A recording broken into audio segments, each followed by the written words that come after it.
Ini bukan pamer teman-teman, bener. Pokoknya jangan sampai teman-teman kalau tidak bener-bener mampu atau mempunyai arus cash dari aset yang menghasilkan dan dapat memenuhi gaya hidup teman-teman atau kebutuhan teman-teman yang untuk sekunder dan tersier, jangan sekali-sekali beli, udah disimpan dulu aja.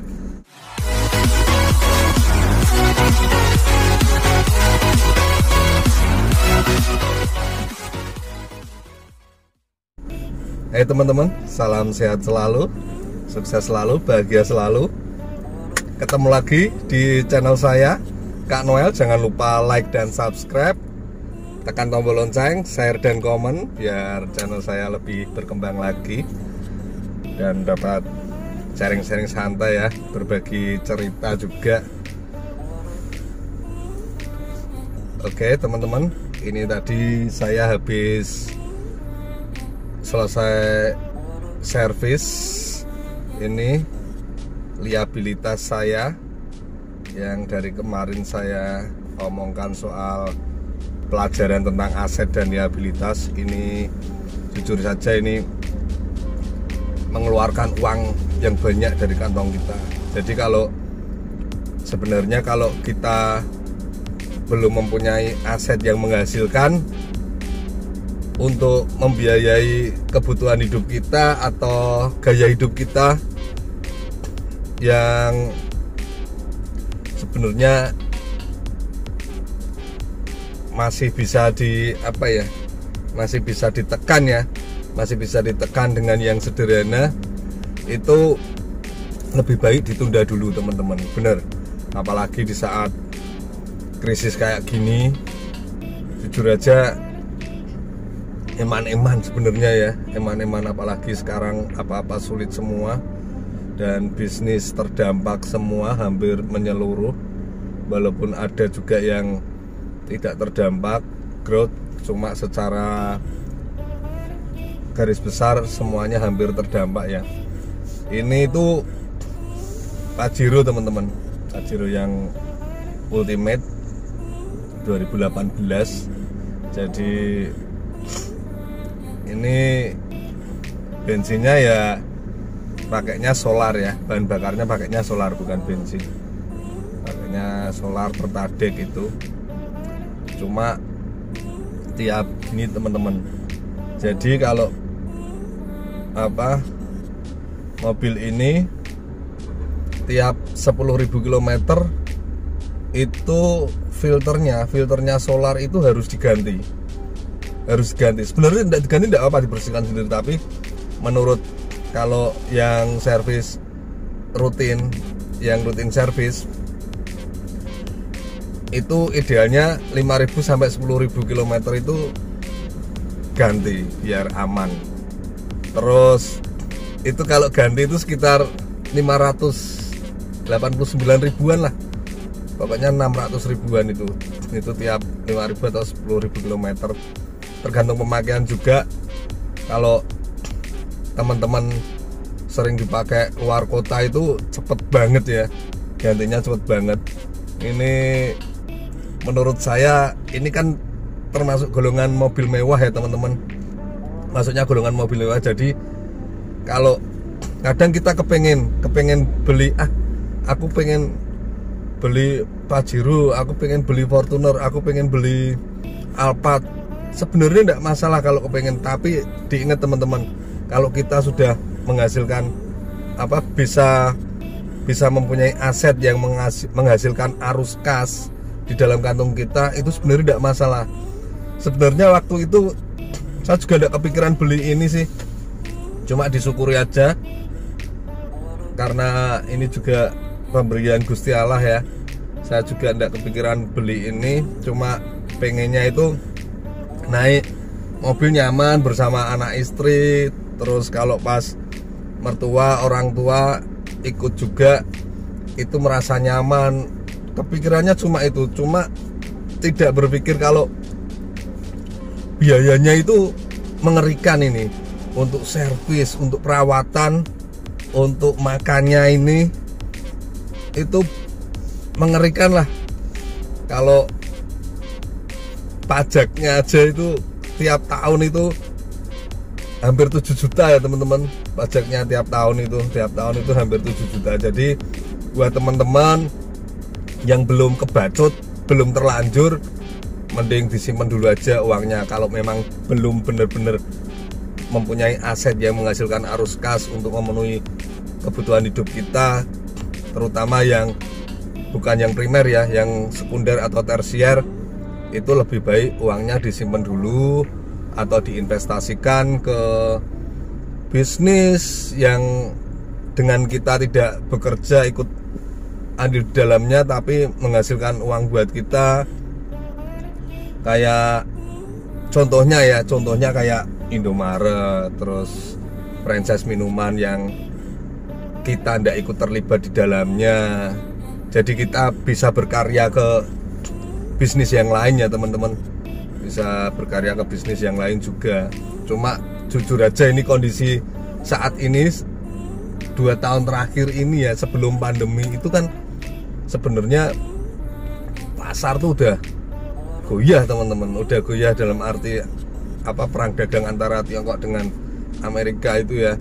Terus diterjang pandemi sekalian, banyak bisnis yang berguguran teman-teman.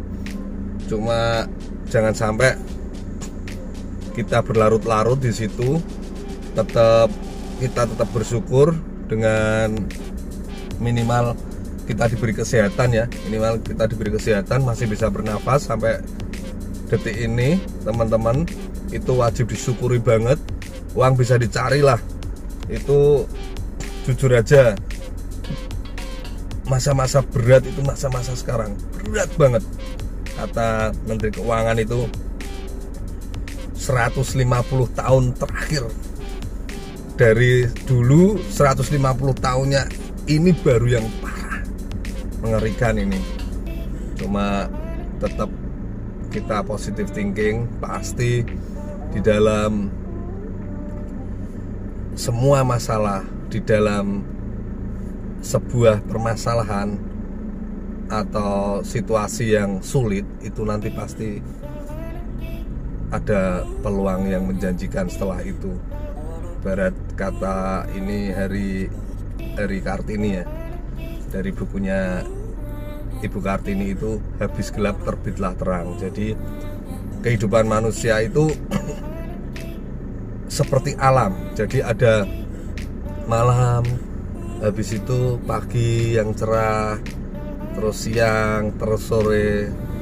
Jadi memang Tuhan membuat itu biar hidup kita berwarna teman-teman. Gitu ya teman-teman. Itu tadi sharing-sharing saja. Teman-teman harap diingat-ingat. Kalau diantara teman-teman ada yang pengen beli mobil ini cc-nya 2400 ya, 2400 2500 cc-nya. Ini bener-bener sebenarnya nyaman banget, bener nyaman.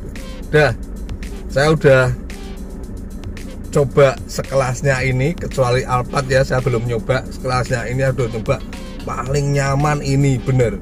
Cuma ya itu ngeri, biayanya untuk perawatannya mengerikan. Apalagi di saat-saat seperti ini. Jujur, saya tadi sampai bilang sama Mama, ini untuk ganti filter, ganti oli, 1.600.000. Oh, wah, eman-eman ya sekarang. Ya eman sekarang karena kondisinya sekarang kayak gini ya. Jadi kita tetap wajib memanage uang kita, gimana yang penting, gimana yang bisa ditunda. Tapi kalau ini mobil mewah ini tuh nggak bisa ditunda teman-teman, karena ketika ada sesuatu yang misalkan servisnya sudah jatahnya servis, itu nanti kita dikasih tahu di dekat speedometer itu, di tengahnya itu dikasih tahu rutin servis gitu. Terus kalau filter olinya bermasalah itu juga dikasih tahu. Jadi ini tuh udah bener-bener mobil istimewa menurut saya itu mobilnya istimewa. Jadi ketika kita kaget juga, kaget mau nabrak, itu dia ngerem sendiri teman-teman, gitu. Ini bener-bener sebenarnya istimewa. Jadi tiap sensor kanan, kiri, depan, belakang itu ada semua. Ada kameranya juga di belakang. Jadi lebih aman bagi cewek atau cowok yang mengemudikan ini tuh aman banget. Ini bener-bener nyaman. AC-nya dinginnya kayak di kutub utara teman-teman, bener. Tapi ya itu tadi saya peringatkan lagi, ini liabilitas. Liabilitas itu jadi mengeluarkan uang dari kantong kita, tidak memasukkan uang. Apalagi saya makainya tiap hari buat aktivitas, cari-cari peluang jualan.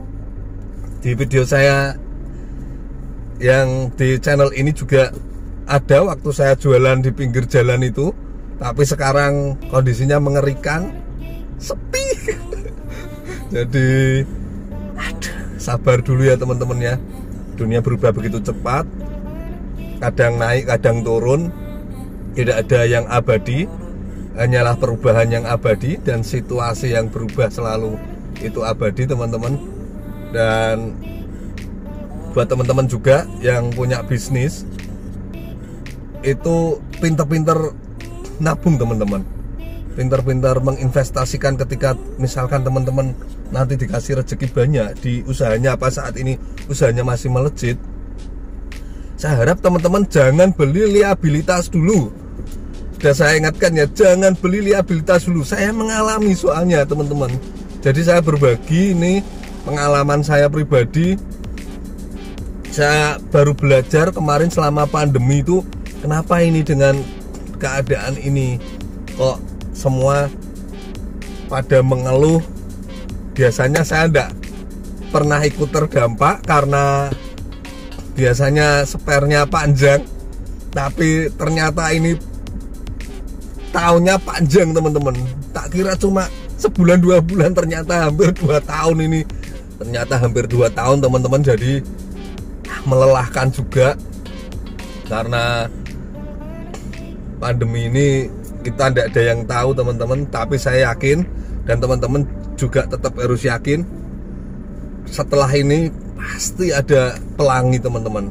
Pasti, selama teman-teman tetap bertakwa, berusaha, jangan lupa tetap bersedekah. Kendor boleh teman-teman, tapi putus jangan.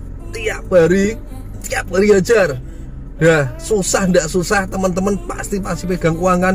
Kecuali kalau teman-teman udah ndak pegang uang sama sekali, teman-teman bisa sedekah tenaga, ndak apa-apa. Tapi kalau teman-teman masih pegang uang, rakitang 500 rupiah, 1000, kasih.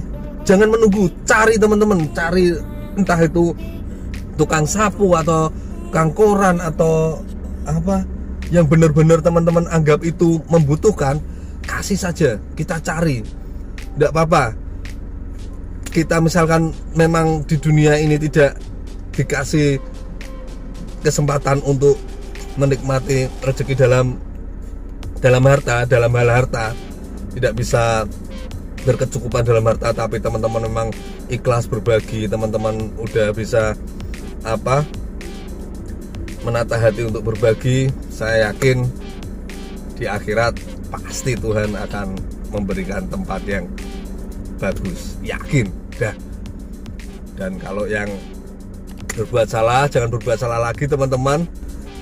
Tobat, Tuhan Maha Pengampun dan Penyayang.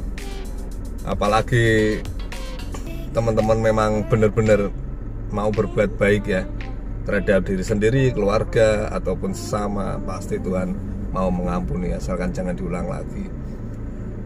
Gitu teman-teman, ini sharing-sharing santai ya teman-teman ya. Ini saya berhentinya di rest area, di daerah ini namanya rest area Manyaran Raja ya. Bener, di Semarang ya teman-teman. Tadi makan siang dikasih sangu sama mamanya anak-anak. Makan siang di sini dulu. Lah lapar teman-teman. Tadi habis nunggu servis ini teman-teman. Tak tunjukin habisnya ya teman-teman. Habisnya sekitar tadi estimasinya tuh 1.600.000, tapi sekarang jadi segini. Nih, lihat tanda teman-teman. Nah kayak gini ya. Itu aja teman-teman. Ini bukan pamer teman-teman, bener. Pokoknya jangan sampai teman-teman kalau tidak benar-benar mampu atau mempunyai arus cash dari aset yang menghasilkan dan dapat memenuhi gaya hidup teman-teman atau kebutuhan teman-teman yang untuk sekunder dan tersier, jangan sekali-sekali beli, udah disimpan dulu aja. Bener. Nah, ini bukan cuma mobil mewah ini aja ya teman-teman, mobil lain pun kayak gitu. Kalau teman-teman belum bisa, belum mampu, udahlah sabar dulu. Taksi masih ada, rental masih ada, Gojek ada, Grab ada, Gokar. Udah tenang saja, ndak usah gengsi-gengsian. Bener. Udah ngandelo. Aku wis ngalami soalnya, tenan. Dan teman-teman jangan malu-malu, jujur, jangan gengsi-gengsian. Biasanya tuh teman pada gengsi, misalkan kesusahan atau memang ndak kuat atau usahanya memang terpuruk, tapi dia malu mengakui. Tapi kalau teman-teman sadar harusnya teman-teman tuh bekerja sama antara satu dengan lainnya untuk growth, bertumbuh, karena kita tuh makhluk sosial teman-teman sebenarnya. Jadi kita tetap perlu bekerja sama. Dan lihat, semua usaha yang berhasil jarang pemiliknya satu orang atau dia menghandle sendiri, jarang. Pasti dia bekerja sama dengan orang lain. Pasti, tidak mungkin tidak. Semuanya, dari orang terkaya pun juga kayak gitu, pasti kerja sama. Tapi keegoisan kita kadang-kadang eman-eman, mau bayar karyawan eman, arep ngejak kerja sama temennya, yuk tandem bagi-bagi hasil, bagi-bagi rezeki. Nggak mau, biasanya pelit. Itu dasar-dasar pelit teman-teman. Bukannya saya nuduh ya, itu ada bibit-bibit pelit di situ, karena kita pengennya mengerjakan sendiri, apa-apa sendiri, hasilnya dipek sendiri. Itu bibit-bibit pelit teman-teman. Maaf loh ini. Itu soalnya saya pernah merasakan kayak gitu. Saya pernah ngalami kayak gitu. Jadi waktu itu saya pelit juga. Saya kerjakan sendiri sama istri, jaga gantian, nggak ada karyawan. Juga nggak pernah berbagi teman-teman. Hampir nggak pernah berbagi. Kalau berbagi itu menolong mes, ada orang minta-minta, itu aja ngasihkan sambil berat hati saya. Mikir saya gini, enak menik kerja ngono tok, kene sing jogo dino isu sampai bengi, sampai ndak ada waktu buat ke saudara-saudara juga teman-teman. Waktu itu padahal ekonomi sedang tumbuh-tumbuhnya bagus, itu saya udah ngalami gitu. Terus mengenal kayak gitu, untuk berbagi lebih baik, rezekinya dibagi-bagi, karena kita ndak ada yang tahu teman-teman, umur kita ndak ada yang tahu. Banyak cerita-cerita yang mengharukan, kadang kemarin masih jaya-jayanya, tapi tiba-tiba ndak ada.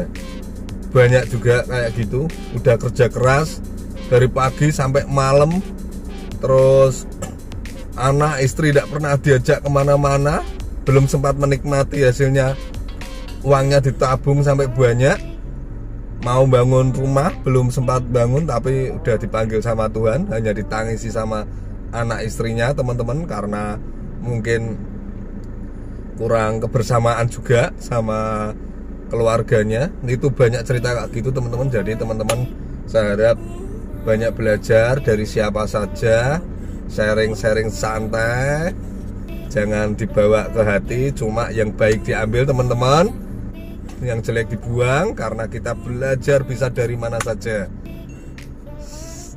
Jangan lupa like dan subscribe teman-teman. Tetap ikuti terus, karena saya suka berbagi cerita kayak gini. Itu yang saya alami sendiri teman-teman soalnya. Jadi saya berbagi sama teman-teman, nggak usah iri kalau lihat orang lain kaya raya atau naik mobil, kita masih naik motor, atau kita masih mobilnya ala kadarnya, ada yang mobil. Itu semua beda banget dengan yang dipikirkan teman-teman. Itu hanya opini, banyak opini. Dah ngandelo, saya yakin banyak yang opini itu maksudnya gini, sing mbok sawang ki ora mesti enak tenan. Wis sawang sinawang, mereka juga jengker balik. Nggak ada sejarahnya hasilnya jenengan, hasilnya Anda banyak, pengeluarannya dikit. Nggak ada, di mana tempatnya nggak ada. Kalau ada ya mungkin apa-apa dikerjakan sendiri. Misalkan jaga toko sendiri, hasilnya dipek sendiri, mangan gon kono, turu gon kono, sopo gon kono. Cuma yaitu kalau kesana-sana ndak bisa bareng sama keluarga. Lah jaga toko terus, kerja buat usahanya sendiri terus, ndak bisa kemana-mana. Itu aja teman-teman, sharing-sharing santai bagi yang pekerja juga, kerja yang benar. Jangan melintir-melintir teman-teman. Maksudnya melintir-melintir tuh korupsi, walaupun tidak pegawai negeri ya teman-teman. Maksudnya kerja biasa itu bisa korupsi, bisa tidak jujur juga. Saya ngalami juga. Jadi misalkan persenan 5% dikasihkan 3%, nanti yang 2% dipek mlebu kantonge dhewe. Itu saya ngalami teman-teman. Nanti dibalesnya ngeri sama Gusti Allah. Saya ngalami sendiri. Pasti dibales sama Gusti Allah. Kok enak-enakan. Ora ono sejarah ora dibales. Pasti dibales lah.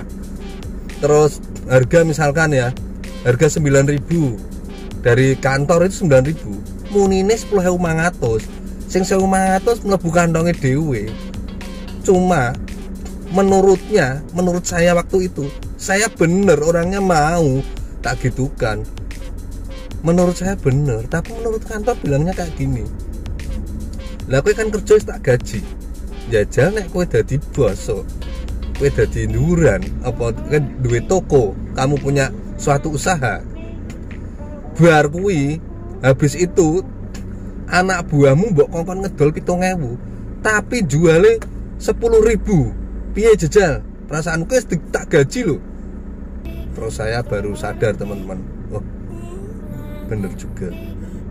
Sejak itu saya baru sadar, ternyata apa yang saya lakukan waktu dulu saya kerja ikut orang, itu ternyata main kayak gitu tuh salah. Dan itu dibales sama Gusti Allah teman. Oh no, baik kejadian mesra nggak sesuai dengan keinginan saya lah. Ada baik. Itu buat pengalaman pribadi teman-teman. Jujur itu penting, dan selalu bersyukur, disyukuri. Jangan serakah, jangan jahat. Kalau punya usaha atau kita mendirikan bisnis, jangan sampai pikiran sama sekali mateni punya temennya, apalagi sampai teman sendiri kita buka di urutan sebelahnya atau di sekitar situ. Itu menurut saya, kita kan sebagai teman-teman, kita sebagai teman sebenarnya harusnya rezeki bisa dicari lah. Karena mungkin perasaan takut kalau perasaan temennya juga kurang berkenan, nggak gitu kan teman-teman. Kita harus menjaga kayak gitu. Jadi yakinlah rezeki pasti diatur sama Gusti Allah. Masih banyak alternatif lain, masih banyak tempat lain, masih banyak usaha lain yang kita tidak bisa tidak menyakiti teman sendiri atau saudara sendiri atau persaingan yang kurang sehat ya.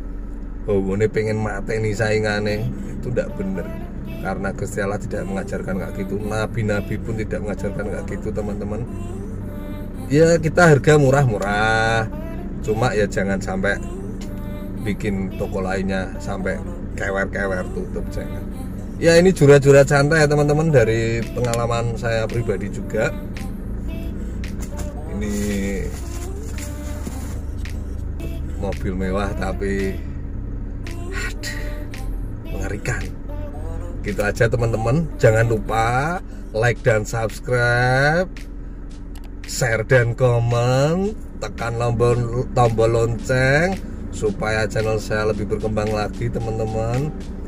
Dan saya doakan teman-teman semoga sehat selalu dan banyak belajar dari segala buku, segala suasana, orang-orang sekitar, keadaan sekitar, dari masa lalu. Belajar dan belajar teman-teman. Yang baik kita pakai, yang buruk jangan. Salam sukses selalu, sehat selalu, Tuhan memberkati, amin.